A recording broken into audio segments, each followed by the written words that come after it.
Hello, I'm Joe Skibby with Beats, Beds, and Browns, your spot for emerging hip hop artists, garden interests from homestead to commercial ag, and bourbon and whiskey distillers. We're pleased to be transitioning to live stream interviews in our third season, allowing us to interview talented folks from throughout the globe. Our focus will always be Chicagoland and the region. There's so many talented individuals out there that we can cut it up with. Let's not forget our mission to distribute 100,000 heirloom seed kits over the next 10 years. We want to introduce people to growing their own food and realizing how easy it is to get started. Whether you've got acres or just a balcony, you can start growing your own food. Tap into our social media channels, Facebook, Instagram, TikTok, and YouTube at Beats, Beds, Browns. And make sure you subscribe on YouTube to get notified of our content releases. And please participate in the comment section throughout the broadcast. We want to hear from you. Happy planting, and thanks to those of you joining us after the live taping. Without further ado, I'd like to introduce FarmHer Carmen. Carmen is a first-year small-scale gourmet garlic and specialty crop farmer on a quarter-acre of leased land in Gary, Indiana. She completed the Lake County Purdue Extension Master Gardener Program, the Cook County University of Illinois Master Farmer Program, and the Gary Urban Farm Initiative Program as precursors to her commercial farming business. Carmen is an active member of the Beekeepers of Indiana and the Northwest Indiana Beekeeping Club, and is an on-site vermicomposting and natural soil practitioner and researcher. The entrance of the former Army Reserve Center is modest, but guests are greeted by an impressive American flag of red, white, and blue petunias and fruit-producing trees. Farmer Carmen is truly the secret to fully experiencing the garden. On her walking tours, participants learn about the plants in the garden, the best ways to use them, and tips to start their own gardens. Carmen also encourages everyone to take a moment and a seat to listen to the sounds of the birds and beehives and get their hands dirty by either planting or harvesting some of what is grown there. Without further ado, I'd like to introduce FarmHer Carmen from Oases Botanic Garden. Thanks for joining us tonight, Carmen. Hi, thank you for having me. As you and I know, I was pleased to be an urban farming intern through the Lake County Extension Program this year, and that's how you and I met. But for those of our viewers who don't know who you are and don't know about Oases, can you tell us where you're from, where you're going, and where you've been? Certainly. I am from everywhere. I know that's pretty broad.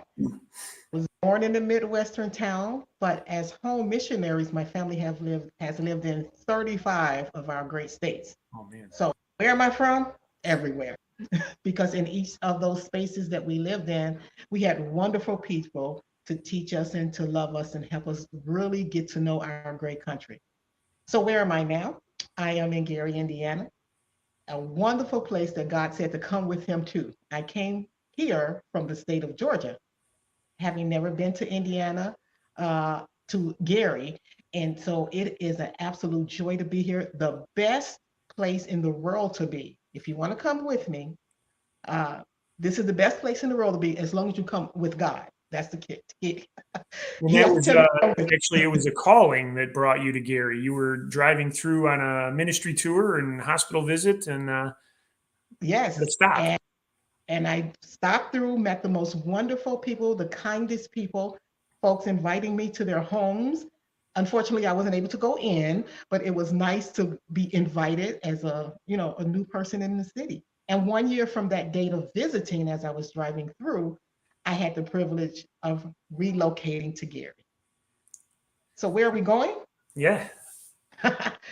Oh, we're going as far as Joseph wants to go, as far as anyone else wants to go. We want to go where people are growing and doing what their God-given talents are. So we're willing to go wherever you are and wherever we can be to make your dreams come true. That's where we're going. I like it. And as I learn more about you and the garden and its long-term plans, now it's a botanic garden. Now it's a gourmet garlic farm. You've got plans for beyond. Can you speak to those? Or Yes. As a respite space, which is how we started, we just want to have a safe space for people to come to relax and just to be, to meditate on all the things that were happening in the world in a non-judgmental, non-religious environment. So we're outdoors. And what better way to be rejuvenated and refreshed? So while we're there, we figure, people need something else to do. So we created this space of themed gardens where people can literally come in, touch every plant, then inhale it. And I mean, inhale it so it can take you away. And then we want you to taste everything. So we have edible flowers, medicinal and culinary herb. We have some fruit trees. Some of the themed areas are our citrus garden, our biblical garden, the rose garden, of course, the patriotic garden, and a few others. So you have to come and experience the space. I highly recommend it. As I like to walk my own garden and aromatherapy and smell and inhale. There's smelling, inhaling. There's tasting. There's leaving. You never leave without a plant, as Carmen can attest to. But such a wonderful array of not only native landscaping, but then all of the individual gardens that, again, are plants and trees that are native to the area, and different staging areas or seating areas where you can come and grab lunch, have a conversation, meet someone new. It really is a calming space. And that's just the tip of the iceberg. That's kind of the above the water piece of the mission. You're pretty well networked and expanding throughout the community as well. Can you talk to some of the initiatives you're involved with currently? Yes, definitely. What we love to do is grow with people. So it's important that we get to know the people in our neighborhood, the people in our community, the people in the Midwest, people in our region. So we are really keen on working with the Purdue Extension Office, the University of Illinois Extension Office, the um, NCRS, which is our conservation offices. So we make sure we are connected, and I don't mean just aware of who they are. We actually go out with them and we invite them in at times where they can meet other community members who are doing similar work. So our goal is to make sure every farmer uh, is connected with the resources that are available in our communities. And the community is really growing and joining, right? We interviewed Heavy Crowns last week, and he talks about planting seeds in his music, and not only the actual gardening component, but the expansion of networks and planting seeds with people, and then watering those relationships and see where they grow. And just in the short time that I've known you, I've done collaborative planting. I've learned about beekeeping. I've been introduced to other organizations throughout. Can you talk a little bit about the community aspect? And that's a main core of what you have going on. Yes, yes. I absolutely love uh, multi-generational gatherings. And that happens best when you actually have entities that are willing to come out and share their knowledge and share their resources with the community at large. So I don't want to use the word partner because it sounds a little cold. We are in relationship, much better. We have wonderful relationships, symbiotic relationships, if you will, with our local beekeepers who come out and they teach their local high school students about beekeeping and all of the potential career choices that they can make in the fields of agriculture. We also work with daycares, nurseries, any and everyone to help build up the community. The goal is to make sure that our community can sustain itself. So we talk a lot about foraging. There's no reason for anyone to be hungry ever in the city of Gary, well, in the world, but we're going to focus on Gary right now. Yeah. And then also because we do have trees, which were donated by one of our relationship partners, the USDA Department of Forestry. They planted 30 trees on our property, and we've got some outside of the yard in the front. And we encourage people to come on out, walk down the street, grab a handful of berries, and eat. So there's no reason. So our goal is to make sure people understand that as a community, we all can be fed from the things that are growing naturally and or the things that we grow or our relations, our relatives, if you will, Yeah. grow. Yeah. And this is really a proof in concept where you see a lot of communication on Facebook and other social media where why don't we grow fruit trees so to feed the people? And you're doing it. You've got serviceberry, you've got pawpaws, you've got plums. Um, Speak to the Persimmon, different variety. yes. Persimmon, yeah. And we're loving it. And we're even transitioning with that, in that if anyone is interested, we need people to adopt a tree. Literally, you can take one of them home or two of them home. We like to give away things. So you can come and get two trees. Uh, and we also would definitely share how our partners work with it, how the USDA work with making sure your neighborhood or a group of friends that you know in close proximity can grow. It's really important, not just for us humans, but we need to feed our animal friends. Foraging in dumpsters and trash is not healthy for them. So we need to consider what the natural things that they can eat. And trees are a major part of that.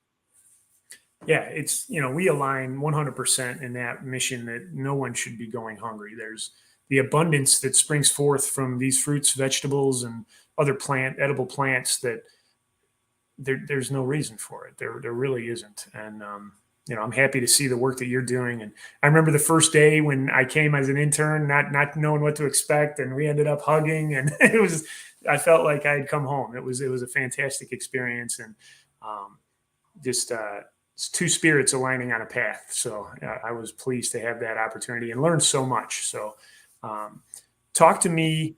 I know we had ideated around education center. I know there's a garlic festival in the works at some point down the road. Where do all these things fit in as you get the commercial growing enterprise off the ground? Well, garlic is a staple there for lots of reasons. Initially, it was just to keep the vampires away. Okay, but we didn't get enough vampires that needed to be warded off. So we use it as our major pest management system, pest control. So we just plant it everywhere so that we have a natural repellent for the pests that would eat our herbs and our flowers and things. So it really just started off that way. And it began to grow quite organically, where we had so much, we weren't sure how to use it properly. And then part of the education is people weren't aware that you can eat garlic greens or didn't even know what garlic scapes were. So now we had these workshops, and so it just began organically to become educational. And because there were so many varieties, and as a garlic geek myself, I wanted to taste all of the many varieties that there are worldwide. So we just decided each season we would take 3 to 5 different varieties and grow them. We only grow hardneck because of our zone, um, but within the hardneck varieties, there are so many subspecies of garlic, and we have focused in on several of them. And so we now have a contract with the SDA where we sell our garlic, and we've had a couple of one aromatherapy day with all things garlic. And then recently we had a taste of some very unique garlic treats. And folks are loving it so much. So if anyone want a commercial business, a food business with garlic, I've got recipes for you. Absolutely. Garlic ice cream, honey and garlic infused, garlic jams, air popped garlic that had seasoning on it as well. Garlic chips. And did you like the black garlic chocolate chip cookies?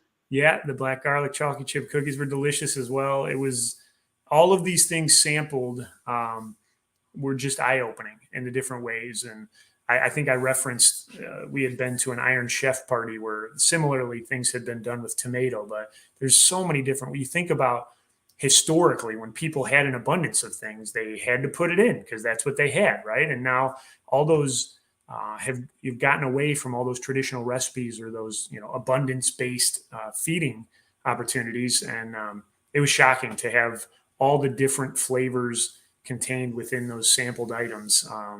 And to know that you're going to be growing those in the spot that we were at all season. So you pretty much closed up the Botanic Garden itself, or does that remain open as long as it's nice out? What's the official schedule there? The official schedule is April 10th through October 10th.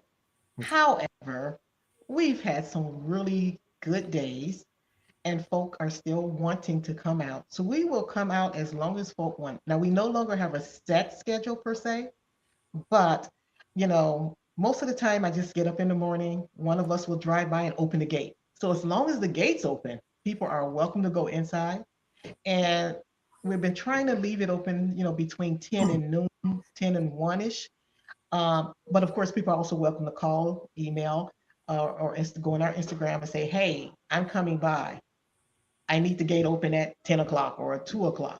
And today it was actually open from 8:30 until 4 o'clock Nice. because people wanted to go by. We have a small group coming in on Monday from DC. So they emailed last week and said, hey, we'll be in that week, this coming weekend. Can we stop by Monday? I said, sure. And I asked their agenda. So we're going to provide a little something for them. And so it will be open, which means it's now open to the public. Yeah. So, yeah.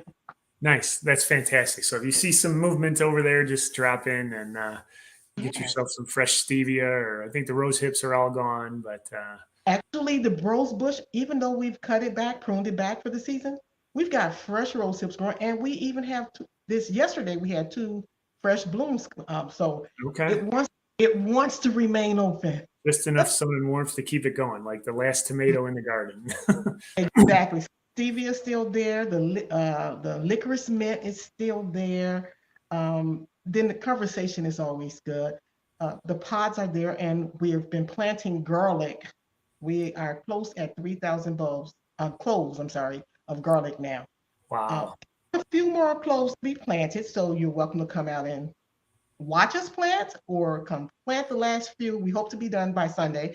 But there's just opportunity just to be. Ask some questions. Come teach us something.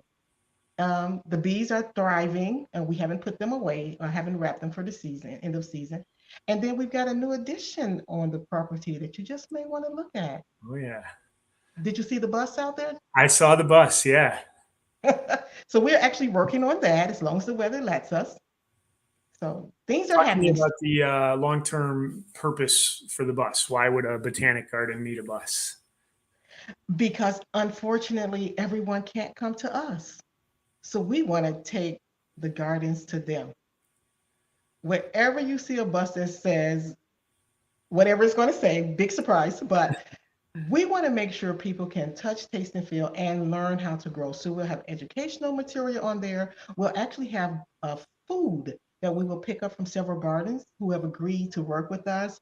So let's say on Tuesday, if we go to the senior citizen home, nursing home in Hammond, we would have already spoken with the director. We'll have bags of food prepared, fresh. We will harvest that morning, and then we will take it to the seniors. We could do this to schools. So we have a few people in place already. So we're going to take it, but the goal is for them to come outside. If they can't get on the bus, we have the back will open and we will have a ramp where we can take some things down where they can do a mini project so they can take a plant back upstairs or wherever they live or wherever they want. So the goal is just to be an educational hub and a food hub on wheels. Absolutely. That's amazing work. You obviously have, credentials, master gardeners, numerous titles, and you talked about USDA programs. I know you've had tangential experience with the Food Council, St. Mary of the Lake Community Food Garden. Talk to me about some of the other partnerships that you're working with in Gary to help address some of the food security issues. Well, thank you for naming all of those good people because they do great work, but also they are willing to help others do the same. So no one has to do it alone, which is why I love working in partnership with people. We all share. I also work with a couple of the Veterans Village in our city, and Gary actually had a most beautiful rooftop garden. And it's veterans. Most veterans don't know that they have access to that space. So I want to make sure people are aware of some of the accesses. There are more resources. Our Purdue Extension Office is exceptionally helpful when it comes to learning and growing and sharing. Also, the Northwest Indiana Food Bank is a major hub for not just distributing food, but if you are a new grower and they can teach you some things about how to prepare your food so that you can share with others, particularly on a larger scale. I work with the Sand County Foundation. Although they're not stationed here in Gary, they are very instrumental in urban farmers here in Gary. So we've got about 23 farms here, and all of us network. Every last one of us are in relationship where I can go somewhere and get some duck eggs, and then I can go to another place and get some milk. But the purpose of all us getting things is to share, to be resources for one another, and then for the community at large. Now we just need a pasture to plate restaurant to open up and offer the best food in Northwest Indiana. Yeah, no, you guys are getting all the good stuff. Well, just keep in mind, think of this title, The Stinking Rose Cafe.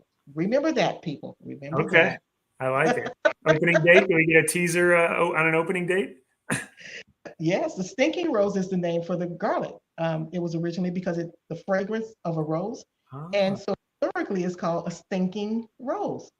So imagine a cafe of garlic and roses infused food. man. I Keep your mean, eyes open. I'm Italian. I put garlic in everything, so I love it. But yeah, it was even turning on to all the new different sample dishes that you had, and I can't wait to. I'll be your first customer. You know we don't do customers, Joseph. You just have to be the first one to come and taste. There We you go. don't Well, want we don't want to say, I'll help set up then. okay. We want people to come in and enjoy because it's a pleasure for me to I get to do this. Yeah. Um, we all need some form of therapy in some way or another. Being outside in the sun, I get my vitamin D. I get to have the rays just beam upon me so I'm healthy. So this is a joy and a pleasure to be able to go outside and play in the soil, if you will, Yeah. all day. And then something magnificent come from it to help others in their walk and in their mental health state, which is why I love calling it a safe healing space because I've been healed out there. Without Um, a doubt, it is a blessing. It is the act of gardening itself, and then the space in itself. Um, so we attract all different types of audience members. We talked about the expansive growing of garlic. We talked about some of the pest repellent principles. Can you walk through what it looks like to plant? How do you get from the clove of garlic that you might buy at the store, that you might order from a seed kit? How do you get that in the ground, and what does that look like? oh, well, I would love to do that because I want everyone to do this. Everyone under the sound of my voice, go to Whole Foods or Trader Joe's or Oases Botanic Gardens and purchase an organic bulb of garlic. If you can, ask the name of it. You want to know what you're growing. You don't want an unnamed something. So you wanted that. And then what you do is you take your garlic and there are cloves in it and you just separate the cloves, keep the skin on it. And you just take that and now there are various methods, but I'm going to give you the basic simple one. You will find other ways to cure it, for lack of a better word, overnight to plant. But I'm just going to tell you just take a simple clove, get the best soil you can buy or create yourself. I like making soil. So, but if you take some really good soil, you don't want a heavy soil. You want something that is lightweight, aerated, with a little peat moss or something in it so it can expand nicely. And then you want to put the bulb, the clove in with the tip in up. You want to plant it about 2 to 4 feet inches deep. And depending on the variety of the garlic, 4 to 6 inches apart. Put it in there, cover it up, and you want to do that now. We plant our garlic in the fall and we harvest it the first. If you want the garlic greens, you can do that about April, May. And then if you want the garlic scape, and you do want the garlic scape, then you harvest that about June, May, June, July, depending on our weather. And then the bulb you actually harvest late July, early August. And from one clove, if you get a large elephant garlic, you may get one bulb, you'll get 3 to 4 cloves. So now you'll have 4 new garlic bulbs next season. Like And printing it's, money. yeah, printing money. And it's really that simple. Garlic is really hardy. And because no animal really wanted, you don't have to really worry about it being dug up or whatever. Just mark where you put it until it starts budding its head. And you want to mark it because it looks like a little weed initially coming up. So you just want to mark the spot and then just relax. That's the beauty of garlic. It teaches us to be, just be. and let God, nature, whatever, take good care of you. So we've got the sun, everything is doing all the work for you. It is one of the early showers as spring starts to come about, and is it like the first sign of excitement as we garden. The work that we put in fall starts to show. You Yeah. you mentioned making dirt, and I know what you mean. And we compost, and I heard vermicomposting in your title. I know what that is. Talk to us about making dirt and what that means. Okay. It means different things to different people. And even for me, it means different things at different times. So I make my soil. I technically don't like the word dirt, but soil. What I do, just let's say tonight I had some watermelon. I sit there, I'm not a television person, but when I must watch it, I sit there and I chop the rinds up real finely. And I just have this little bin in the kitchen with some holes across the top of it. And then I just put them in there. Then when I have some paper I need to shred, I just put it in there and I'll just mix it up. And as it begins to decompose, you've got the makings of soil. Now, I also have my vermicomposting, I have worms, but you do not need to have worms. And that's the beauty of it. And if you have some soil in the house already in the plant, just go through it, make sure it's sanitized, clean. It's a whole process. So I don't want to minimize Sure. the Yeah, making and of dirt. sanitizing because you don't want the gnats flying around your house if you're putting all Exactly. this in your plants. So Right. So you've got all this live debris in there, if you will, yeah, but makes the most healthy, wholesome soil. And then I do eggshells in mine. I crush them up nice and fine. And I have some uh, my tea. I drink tea 2 or 3 times a day, so I've got my uh, used tea grounds in there, my coffee grounds, and it smells wonderful. There's no odor. It actually smells wonderful. And then after a while, it just breaks down, and you've really got the makings of the finest soil air ever. right. Simple. It's a little bit more work than that, but in a nutshell, you can begin to create something with all of your leftover vegetable scraps and things like that. And you do That this with a tabletop counter-driven system, and maybe under the sink with the vermicomposting. It doesn't take up a lot of space, right? it does not take up space. I do not put mine under the sink because that's a moist area. So I try not to have it where it can potentially mold. Sure. Um, I have one in the bedroom. I have one in the kitchen. In the summer, I keep one on the enclosed patio on the indoor porch. So you can put them anywhere, and YouTube can be your best friend when it comes to actually making homemade compost bins. Yeah. Start small. You can even use a double jar of your plastic coffee jars or peanut butter jars. So you don't have to go big if you want to just experiment a little bit and see what that's like. Yeah, absolutely. And that's kind of another tenet of what we're trying to do is you don't have to have a lot of space. Yes. Work with what you have, confined spaces, small jars, buckets, pots, you name it, it can be done. It is, Quite inexpensively. If you eat at a restaurant, all their containers that they get their pickles and onions and ketchup and things in are food grade containers. Guess what they do with them when they're done? They toast them out. hmm, So you're already patronizing them, you're purchasing food. So just ask for a bucket or two and begin to grow with what you have. Same thing with Starbucks. You can get your milk jugs from Starbucks. You know how much milk they use? And you can get if you're not a coffee drinking or a tea drinker, they will give you their used coffee ground. yep. And if you have a favorite restaurant, I'm not going to name it because everybody will go there, but there's one restaurant who specializes in salads. At the end of the day, they have to discard that. Now you've got food that can be converted onto good soil. The best soil. It really is.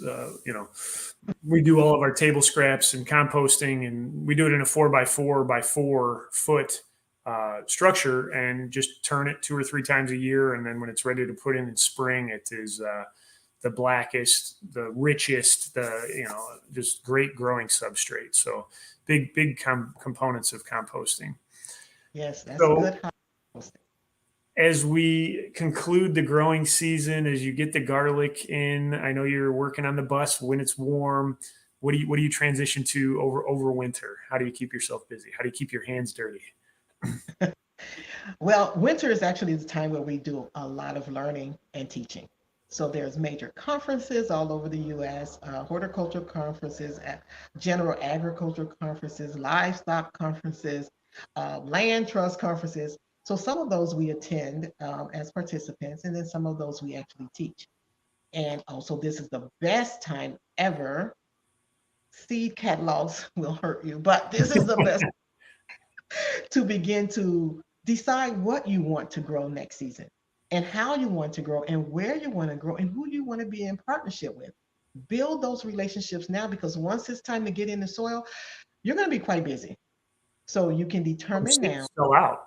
Like different seed catalogs will run out of product. Yes, this is the best time to barter as well. As people are putting their beds, they're actually saving their seeds. So you can make your request so you don't have to purchase. Once again, we want to teach you how to do this on a small or no budget, as well as using what you have. You have neighbors who are growing. You have neighbors who have seeds. And a real farmer will love to share their seed because most of us have an abundance of them, and begin to just grow what you eat first. So this is what we do in the fall and the winter. And in the early winter, or more like, yeah, early winter, January, February, then we do our winter sowing where we actually sow in milk jugs. And that's a whole wonderful, simple process. But you prepare so you'll know what you need to sow, you'll know what seeds you need to gather, you'll know who you need to visit with. This is the best time. I've already done 2 farm visits, one in Michigan and one in Kansas City. So I'm going to St. Louis next weekend. So this is the time to visit because I'm really done. And but some of those farmers on the larger scale farms, they're still doing their last harvesting. So we can go and learn a lot, but also we get to help them in their endeavors. So Yeah. we're hired. We're not hired hands. We're hands on board. Nice. And if you don't have a neighbor who gardens, if you don't have a farm contact, beetsbedsbrowns.com. Get your free seed kit. We have dill, acorn squash, pumpkin. I'm staring at cilantro and glass gem corn and spaghetti squash that we'll dry and distribute throughout the year. Beetsbedsbrowns.com. Again, we want to give away 100,000 seed kits in the next 10 years to get people gardening, to get their hands dirty and enjoy the mental health aspects, the physical component, and the joy of growing your own food. We can all attest to nothing's better. After this, I'm going to go pick some green beans so that I can put it with my sandwich, and raw green beans and ranch dip is is delicious. So Good. Sounds very good. yeah, absolutely. So well, I appreciate your time, Carmen. I don't know if you have anything else coming up that you'd like to share or advocate for, but I respect your time. I want to get you back to your evening, and I can't thank you enough, not only for allowing me to serve as an intern this year, but your time now and your continued friendship. Anything I can do for you, because you are an outstanding person. So if you guys do not know Joseph, please get to know him beyond this podcast, because you will learn and grow. He's taught us so much about humanity in general, which is a major thing, and then also about farming. Some things I could not have done without him, as he will be the first to attest. I don't know it all, and I don't prepare to know it all, and that's good. Sharing knowledge, right? Is Very nice. you allowed me to And be the grunt laborer for a couple times, but I learned more than you did, I assure you.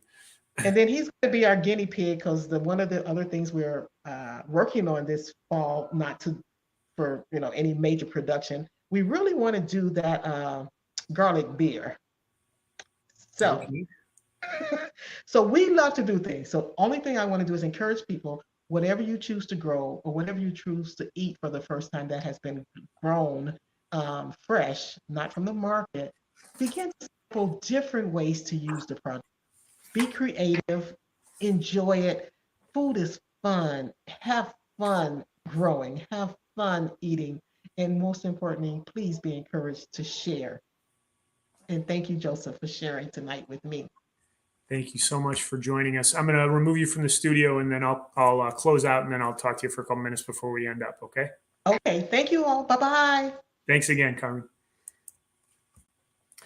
All right. Tune in next week for Pastor Curtis Whitaker of Faith CDC Farms. That's Thursday, 10/26 at 7 p.m. Central.